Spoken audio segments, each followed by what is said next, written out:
দেশের বিদ্যুৎ উৎপাদনে সামনের সারিতে কর্ণাটক, শক্তি ক্ষেত্রে আরও এক অবদান রাখতে চলেছে সে রাজ্যের উত্তর কন্নড় জেলা। শরাবতী নদীর উপর পাম্প স্টোরেজ প্রকল্প হতে চলেছে এবং দক্ষিণের এই রাজ্যে এটি প্রথম।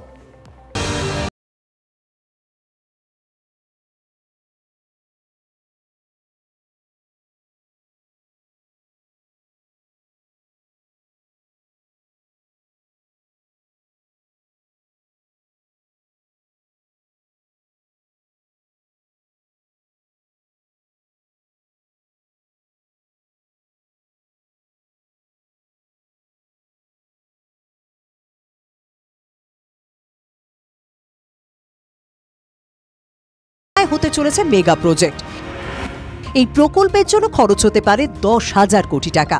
প্রজেক্ট চালু হলে 1,200 কোটি ইউনিট বিদ্যুৎ উৎপন্ন হবে, আর এই বিপুল পরিমাণ বিদ্যুৎ কর্ণাটকের উন্নয়নকে আরো এগিয়ে নিয়ে যাবে।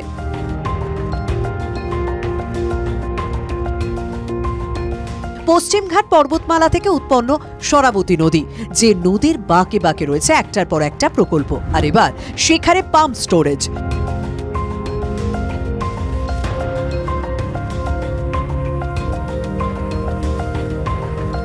কৃষ্ণা কাবেরী ছিলই, এবার জুড়ল শরাবতী।